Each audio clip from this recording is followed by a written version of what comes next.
Here we are in the patient room, or what I'd like to call it is the patient, caregiver, and partner in care room. Why do we call it that?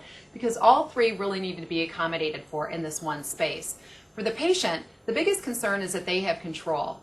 Most often they are feeling very limited to what they can do in their bed. Something as simple as an overbed table that's functional, like the Opus overbed table, is really important.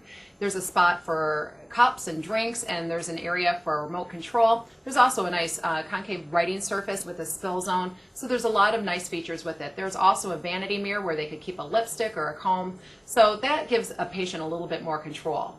For a family member or the patient's care partner, a place for them to have sleeping systems or a recliner is also very important. We have the Extend Sleeper sofa or the CS Sleeper sofa, a lot of different options for a facility to choose. But if we don't accommodate for that family member, what happens is the patient gets very stressed out that the family is not being included and not being accommodated for. So that stress will allow for less healing time. But if they are accommodated for, their healing does speed up. The other reason why a family member is really important in this setting is they're an extra set of ears and eyes for that patient as an advocate for their healing process.